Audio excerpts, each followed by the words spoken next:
English translation 104th contact. Saturday, 18th of March 1978, 0332 HRs. First, I have some things to discuss with you that are very unpleasant in nature, but for which you have been able to prepare for months. You have been told several times that must go well if it lasts until the middle of the year. That is of correctness, but it is already there. I could figure that out for myself. I was even pretty sure that the blow would come today. It is very unfortunate, but the fault lies with those concerned themselves, because they do not follow the instructions we give and do not follow the teaching in the form we expect them to. This leads them to ambivalence and hopelessness, where they also completely misjudge the truth of the matter and no longer seek that which is faulty in themselves, where it actually lies, but seek it without exception from others, which in turn leads to discord and false accusations. But I would like to discuss these issues with you without mentioning them later in the report. That is fine with me, but, there have been differences regarding the last reports. For example, you get upset from different sides because you praised my cannibal, Billy's wife's nickname, so much. But some of them got really excited about the report because you said that many of them could not understand the things you said about what happened that night when the Giza twits wanted to smash our building. Such emotions are anchored in envy and incomprehension. You may be right, but several people accused me of only praising others, but not themselves. Praise can only be given where it is appropriate. When I therefore praise your cannibal in several ways, it is based on a very good justification, as I think, although you occasionally judge everything differently when we talk about it purely privately, because you still have doubts.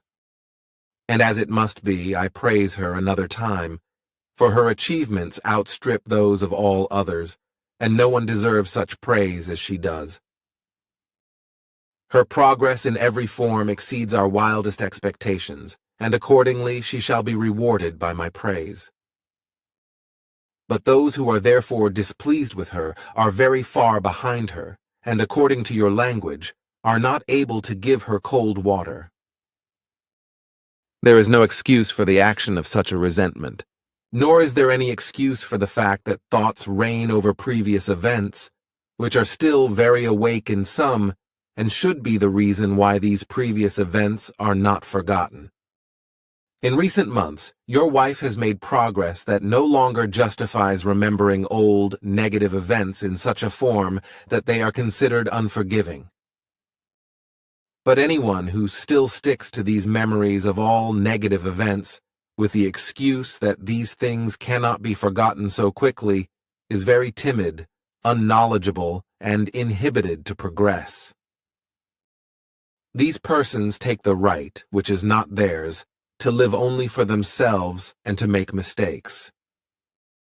But they are also the ones in your group who are the least subject to the rules we have given, and who thus create strife.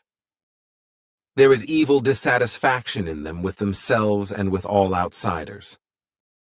But perhaps the coming time will bring them improvement and change in this respect, if they stand aside from the group for some time and only receive what the events bring, so to speak, on the fringes. It was unavoidable for me to discuss these matters with Simyase as well, but despite her regret, she also found no other advice than that a temporary step aside is the only acceptable and valuable thing, but that this time should be used for a full transformation and change. Well, I cannot say anything about that if you have that opinion. By the way, someone else said that it was very incorrect to speak of one or the other outflanking or outstripping the rest of the group in terms of progress. Besides, despite my love for my wife, I also have my doubts, as I have often told you in confidence, as you rightly mentioned earlier. And I have doubts despite the visible successes because I know her acting ability. So I only hope that you and all the others are not deceived. That is, on the one hand, thought and spoken by you very timidly, and on the other hand, the spoken words of the group members are incorrect, Because if a group member really tries to make progress and also brings good success, then this happens not only in the interest of the person concerned, but to a very large extent also in the interest of all group members. The Earth human, on the other hand, is still very biased in the arrogance of the status, which is why envy and irrationality are also still so great. Therefore, it happens that praise for a truly good achievement generates envy, although such praise is pronounced only if it is justified in any form connected with it. If it is mentioned that one group member has outperformed the other in progress, then this corresponds to a clear statement and fact, which must in no way arouse envy, but only joy for that member who accomplishes this achievement. And on the other hand, it should also be an incentive for the others to emulate the powerful group member. If, however, this is not done in this manner, but is talked and thought ill-favorably of, then this testifies to the fact that there is still a very weak knowledge in this respect, and no great observance of the rules, but that there is also a rather regrettable lack of understanding of love. Well, that will not be very much appreciated, although I must confess that even your explanation seems quite plausible to me. But something different. What about lectures in Cloten when I go there to hold such lectures? You know my dream of that time. Is the danger still there? You once told me that I could give lectures if they did not refer to ufology. That is of correctness. You can give lectures outside your center again, but be careful. The danger you mentioned has not been removed, but you may dare to go to that region. Greater danger threatens you in your living area, which is why you should exercise much greater caution in it. Well, then something else again. I do not know what it is about, but I should pay you Elsie's dearest thanks because, as she says, you have helped her a lot in the last few days. No thanks are necessary, but you should pass on my dear greetings to her. My thanks are also due to all the others who have made a special effort to carry out our mission. Thus Engelbert is to be mentioned, who is constantly striving very hard, as well as Elsa Guido and your wife, who are always striving very hard for all kinds of concerns in connection with your center. Engelbert deserves special praise for his hard work without complaints regarding the production of his writings, whereby his wife Mary and his descendants often help him in the final processing, and I would like to express my gratitude to them for this. However, Bernadette, to whom I would also like to express my gratitude, is also involved in many activities, as is Jacobus, although he often causes me and also Simya Se and Ptah serious worries, especially recently, which is why I also had to reprimand him recently. Nor should we forget Claire, who has distinguished herself here and there through manual activity up to now, but who has been causing us a great deal of worry for some time, and especially at present. She should make an extremely concentrated effort to change, because all evil lies in her alone. I know that, my son, and I also explained it to her. It seems, however, that my explanations were fruitless, because now she is even deeper in the bind. Your explanations to them are known to me, for I tried to monitor them myself. It is very unfortunate that she does not follow your advice and does not accept your words. Mistakenly, she digs her thoughts into forms of remorse and fear, although I know you have explained everything very truthfully. But if she does not change very quickly and follow your advice and explanations, everything will collapse for her. In order to achieve success, however, she must become more truthful and not only build a feigned solution on third and half things. It is pretty bad with her, but the mistake lies with her alone. Today, I even expect her to absent herself from our regular group meeting with a half-truthful cancellation, because last night I caught such impulses. And I certainly was not mistaken, but Quetzal, We would better talk about these things later. I already spoke about this at the beginning, but there is still something to say. Every group member should in future make a very strict effort. On the one hand, to strictly follow the given rules of order, but on the other hand also to make an effort to take up the teaching completely through an exact study and to live by it according to the given possibility. Only in this manner will each member of the group do justice to our entire and all tasks in the individual case and in the community. In every respect, much more attention should be paid to what I have to say and what I explain, and inappropriate speeches that I am too harsh in tone should be avoided. I know very well how things stand and what tone to apply, and if one were to be opposed to this and not accept it, then I would have to retreat and give in to the former urge that many of us wanted, namely that contacts should be broken off. It is not acceptable for reproaches to be made against us in relation to our tone and conduct when we are right. And I have often heard such expressions of different group members during occasional checks. The Earth human, and also many of the group members, is not yet so mature that he would be able to act without decisive provisions, according to which it is urgently necessary that tougher demands be made, which will also happen from Simya Se's side when she returns here in the middle of May and continues her task. So it would be pointless to want to include her in the scope that she would behave differently than me in the future, because all the very unfortunate events of the last months in your group, by the partly quite evil, treacherous machinations of the fallible ones, require a much harder action, otherwise everything would be destroyed. The chaff will finally have to separate from the grain, and you will have to take this separation by your own hand, as you were told months ago.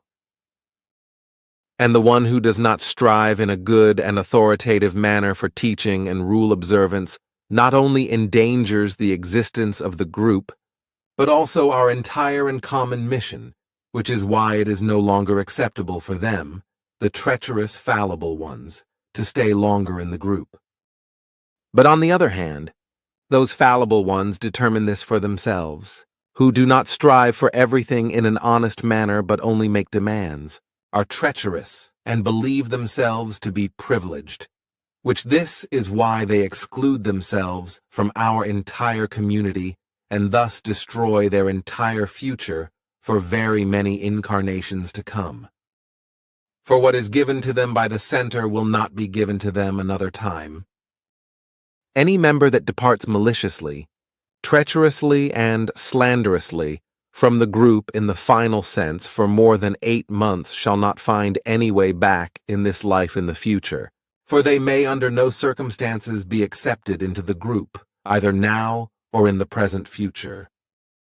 For if they do not prove themselves now and in the hardest time, they will not do so sometime later or in the future, for every day lost to them in the community removes them even more from it, and this difference can no longer be made up.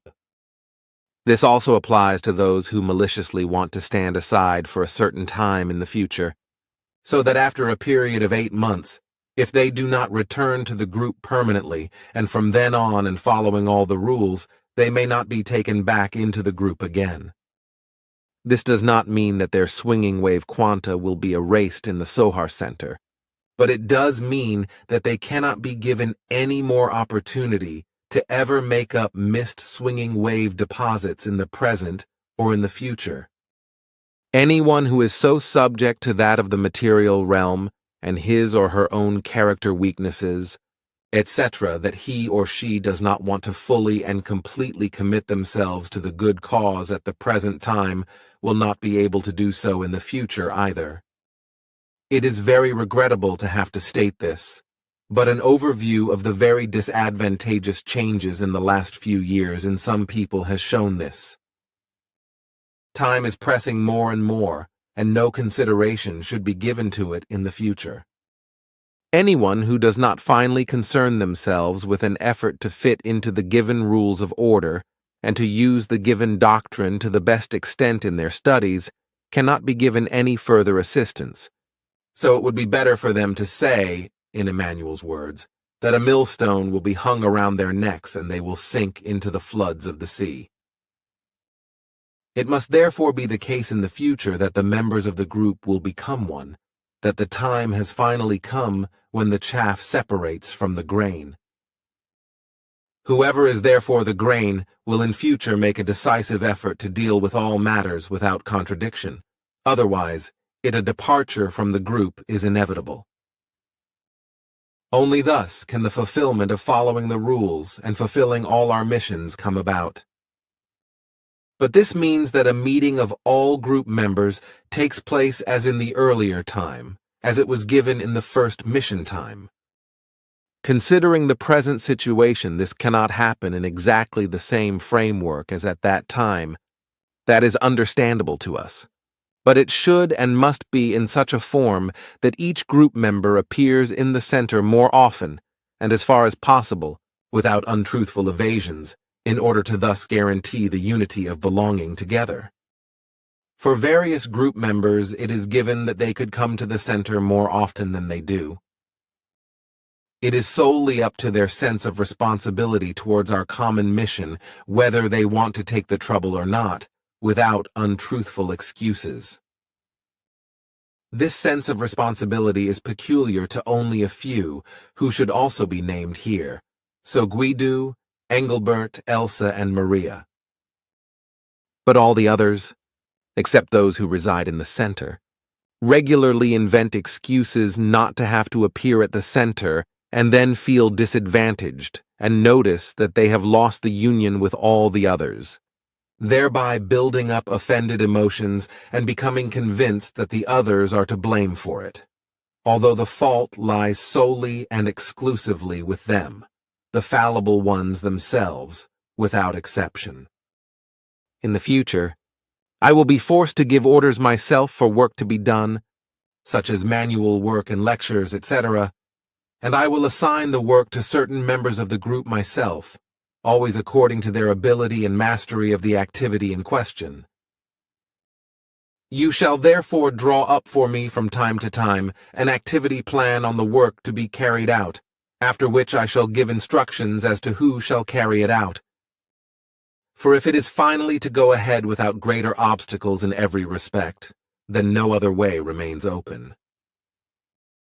But those who refuse to observe my instructions are not honestly concerned with teaching, their own progress, and our common task, which is why there can be no further stay for the respective group member in the group.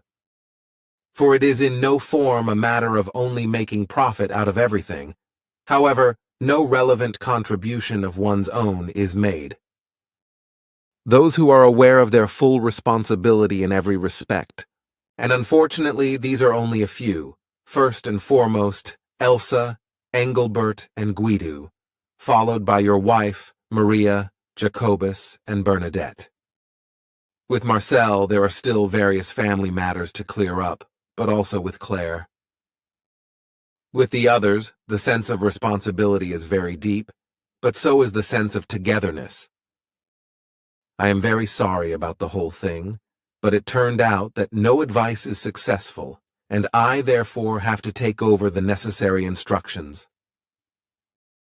That is all sorts of things, my son. But it will be like that if you say so. It is also really urgent that something should finally be done. Otherwise, our lot will rush between all the chairs and benches another time. That is of correctness. Well, some will not be very happy. But tell me, Quetzal, can you also penetrate other dimensions with this old box? Your question is not logical. What do you want to ask? It makes me wonder whether you can also travel to the past and the future with Manara's ship. It is possible, but why do you ask? When you ask such questions, there is a certain intention behind it. Do you want to ask me if I am going with you on a journey into the future or the past? Exactly, my son. So, that is why you brought this big photographic apparatus with you. Exactly, son. But that is not as complicated a thing as you say. It is just a damn normal camera. That is the same thing. But where do you want to go? To Frisco, my son, to San Francisco, but to the future. Namely, to the time when the city was destroyed by the great earthquake. I would be interested to know what everything looks like when the first heavy quake is over, and that is exactly what I want to photograph. That would be safe, would it not? And it certainly would not matter if I publish these pictures if they become something, no? There is certainly nothing wrong with that, because a lot of people would still leave San Francisco and settle elsewhere before the catastrophe comes. It would save a lot of lives. Of course, I agree with that, but it takes several hours if I want to go there with you. This old ship, I do not have another one available at the moment, needs a longer preparation time, after which you will only be back in normal time at dawn. It does not matter, because you can bring me back at about the same time as you got me out of bed. That would be possible. Well, then I could get some sleep, too. So let us go. As you like, but we cannot have a conversation in the meantime. Anyway, let us go. I am tense like a string before it bursts. So be it. You are truly tireless. We are here about 300 kilometers from San Francisco. Down there you can see the fissures of the earth as they have existed for a long time.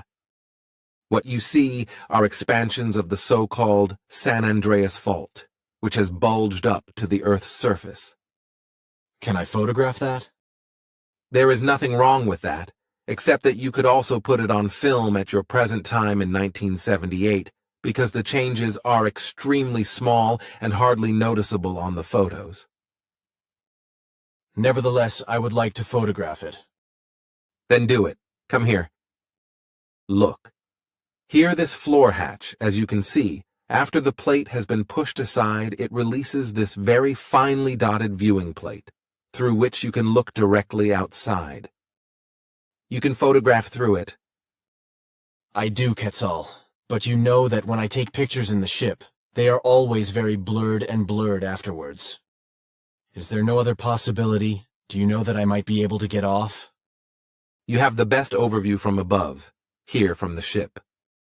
On the other hand, this time you will bring sharp and clear pictures onto your film, because the propulsion of this ship does not affect your film by radiating. You just have to make sure that you do not photograph directly under the drive surface, because the very strong light radiation could affect the film. The slightest damage to the film could be that the finished images would appear to be illuminated by a light source. In the worst case, an overexposure would occur. Is it the light that goes so far down there and looks like a spotlight? That is of correctness. So make sure that these light masses do not reach your shooting range. I will try. Are you finished with your work? I am, my son. Maybe I was not careful enough about the light. Somehow it seemed to me as if I had always seen a glimmer of light in the lens. Then try again. No, let us go to Frisco first. I only have one film with me and a normal negative film. As you like. Move away from the hatch. So good it. Man, that is crazy. Look, everything is burning up ahead. There is San Francisco. Well, here we are. Now take your pictures. Man, Quetzal, that looks a lot worse than I thought. But listen, somewhere there must be a structure known as America Building or something like that. Take me there. That is what I want to photograph above all, so that no one can come and claim that I took pictures of the last big quake at the turn of the century. Here we are, my friend, but this time pay more attention to the light source. I will try to. Thanks, Quetzal. That is enough. Just go back a bit. Well, yes. Moment. Good. Now fly over there to the right. Good. Thank you. Man, that is gigantic, the horrible destruction. Thank you, Quetzal. I have some pictures again. That should be enough. Please fly back again to the funny bulges of the San Andreas Fault. As you like, but keep in mind that we are already exceeding our time, and I have to make the preparations for the return journey. All right, Quetzal. You can start as soon as we get there. I want to see everything again. how quickly half an hour passes in the future. The time is the same. It only appears to you much shorter through what you have seen. Of course, I know that. Ah, here we are. Just do your job now.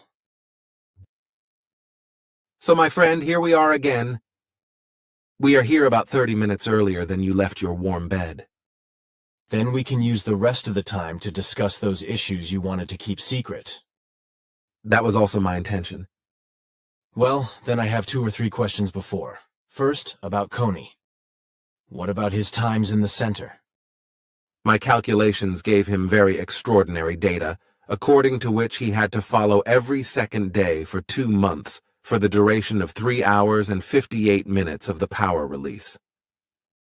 In case of a failure, he would have to make up 19 whole periods. The times are calculated from today, starting at 0:45 h. Man, that is all sorts of things. Is it really that bad with him? Unfortunately, yes, because he did not trouble himself to learn everything. On the one hand, he lacks the necessary initiative and energy, and on the other hand, he is so bound to material interests that this part is much more important to him than his life. I thought something similar, and especially in this respect. I am sure that he will not come again today he will have some kind of lazy excuse. And if that is the case, then he can give me as long as he wants, because then I will let him go. Let him then see where his next incarnation and the following ones will lead him. If he already has to catch up 19 times for a missed time, and that within only 2 months, then that means that he will not be able to do that. Because with certainty he is already absent today, as I already said. Slowly, you also seem to become reasonable in certain things. Why? That you no longer unnecessarily go into the unreasonableness of those who do not strive for everything in an honest form. You should really be less indulgent, but show a certain hardness. You would have much less trouble and worry to cope with. In the meantime, I have recognized that, and I will behave more according to your advice from now on. But now my second question. Regarding work performance, are you really convinced that it is unavoidable that you give the necessary instructions yourself? That is not a question, because it is our unanimous decision. Unfortunately, there are only a few group members that I can exclude from these orders, because they truly become aware of their duties in a remarkably good form and with a great sense of responsibility themselves and, as a rule, unsolicited, such as Elsa, Engelbert, Guido, your wife, and Maria. Furthermore, Bernadette, Jacobus, and Claire are also educated in this respect in good form. So this means that you want to exclude the aforementioned from your orders? That is of correctness, because their sense of duty is very well developed, except for Claire, who has to make a lot of effort, and not only in these matters. However, her sense of duty begins to work, which is why I also had to name her. I think that is very fair, my son. But listen, you twit. Our dear Elsa is not Elsa with us, but simply Elsie. Please also call the girl that. You know, Elsa sounds so strange. I am happy to comply with your wish, so Elsa is Elsie. Well-roared lion. Elsie will also be happy about it, but so will my cannibal and everyone else. And if I'm already with Elsie, do you have any idea how the name Kalanka or Kalanka could be related to her?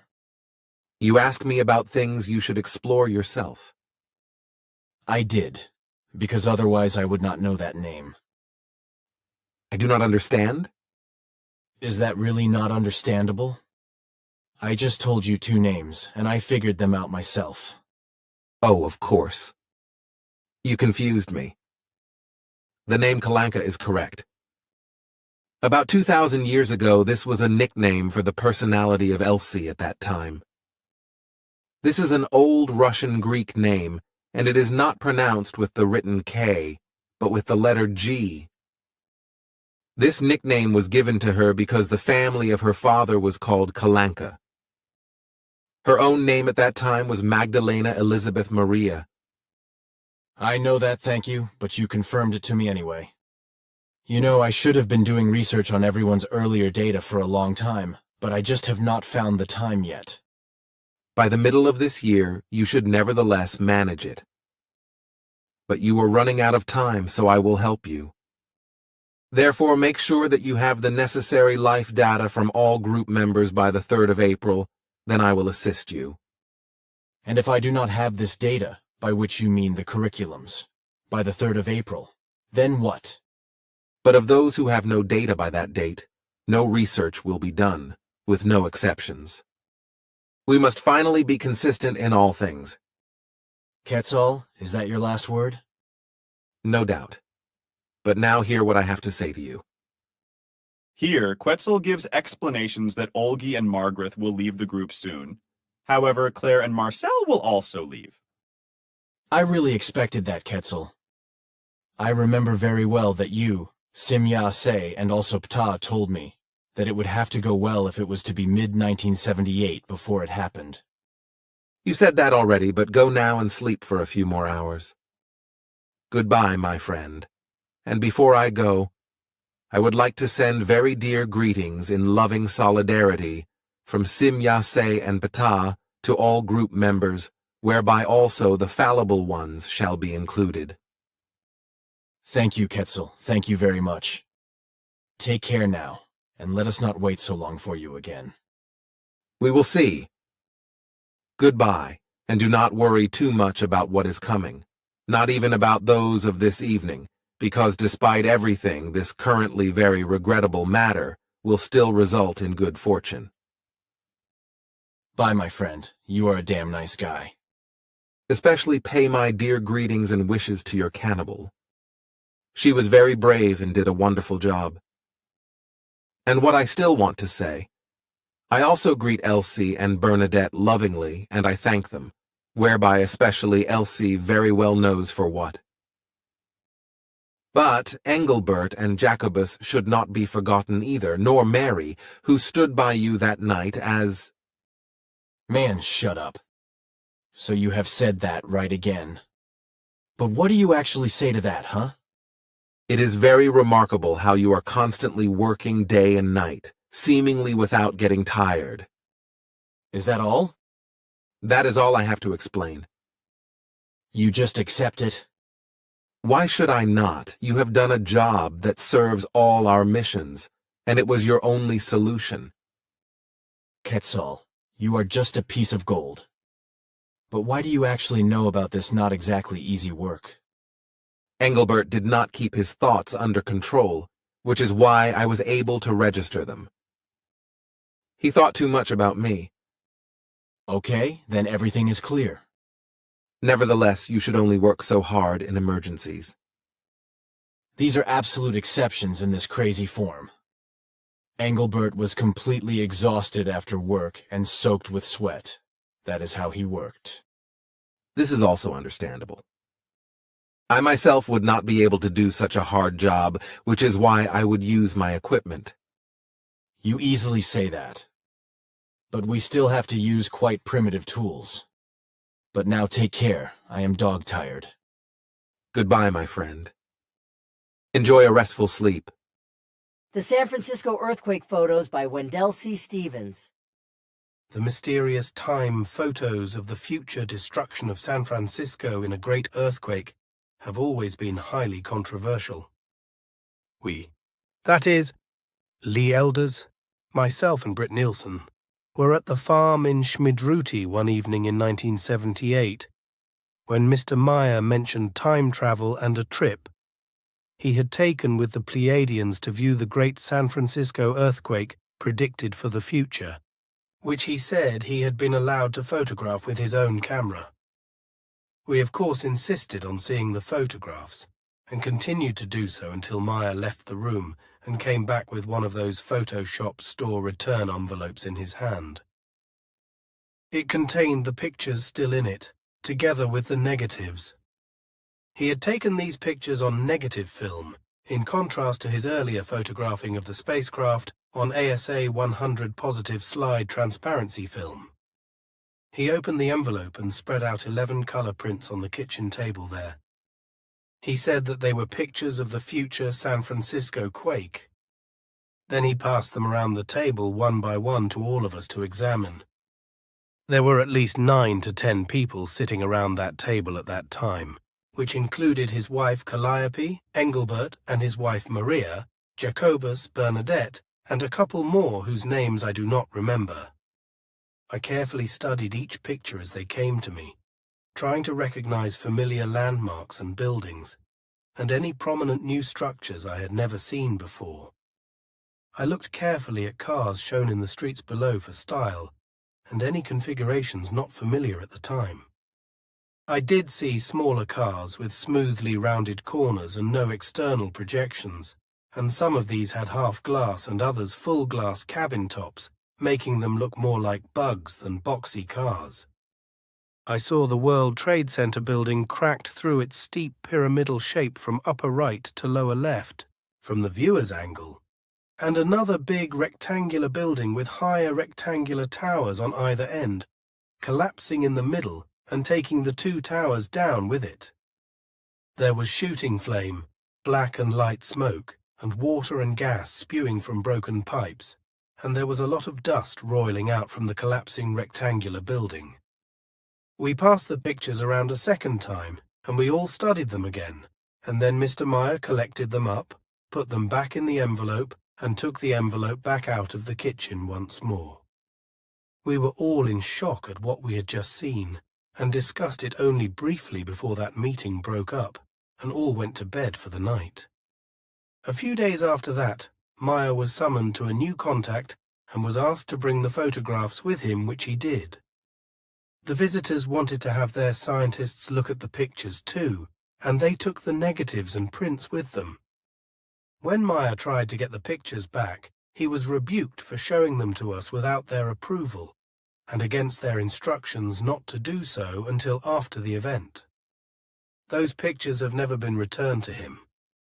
Thus, today, we do not have any solid evidence that those pictures were ever taken.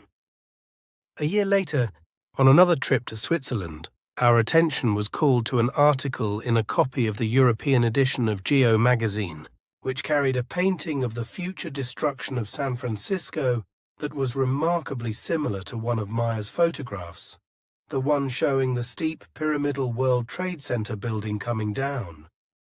I was amazed at the close similarity to the one I had seen in Meyer's house the year before, but could not re-visualize the detail seen well enough to make a valid comparison. I later obtained copies of the GEO magazine, and then remembered that the article there, only one painting of the destruction, bled over 2 pages, whereas I had seen 11 pictures in Meyer's house. Now, where did he get the other 10 if, as his accusers say, he copied the pictures from the GEO magazine article? When Meyer asked the Pleiadians about this, they said that any artists or real sensitives seeking such information could tap into the same reality and get the same pictures, because they do now exist in our future time. I don't think a great many people actually saw those dozen photographs in Meyer's house, which looked very real to me, like real photographs, not photographs of paintings, and maybe no more than the few around the kitchen table that night.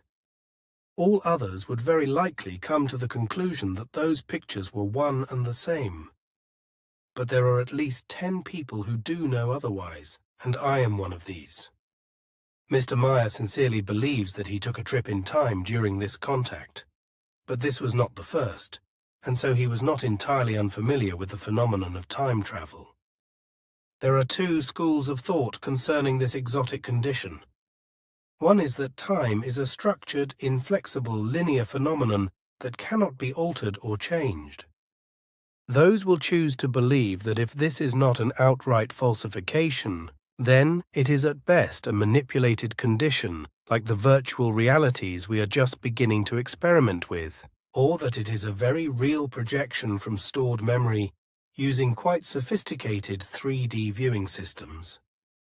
The other concept is that time indeed is a flexible, non-linear phenomenon that is navigable like space, and that once we know what time is and how to use it, we can really go backward and forward in time and perceive events there. In another discussion of time and space, Mr. Meyer was told that just like there are milestones in space, there are confluences in time. And just like we can get to a given destination in space by many routes, we can get to a given point in time by different confluences. It was suggested that space and time are opposite aspects of the same phenomenon, like matter and energy, and that once we understand the phenomenon, we can navigate time as we now do with space. When we learn its nature, we will be able to convert space to time and time to space as we choose. In fact, it was suggested that an understanding of this phenomenon will be necessary before we can really undertake interstellar travel. We live between the extremes of time and space, and we cannot travel in one without influencing the other. When we move in space, it takes time, and any movement in time shifts space. A new book, Astrometrics of Undiscovered Planets and Intelligent Life Forms, by Dr. Yuri Danjo and Colley, Ron Blackburn, USA Ret, attempts to apply new formulas to understand these relationships and other exotic phenomena, such as size and other apparently limiting conditions. You will need to be a very good mathematician to understand these concepts. Left side of two-page spread. NNR 9, September 1977, issue of Geo magazine.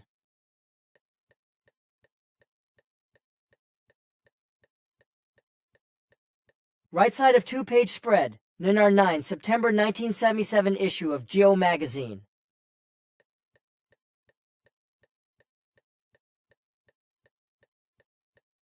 Closest matching photograph Larry Driscoll could find circa December 2013.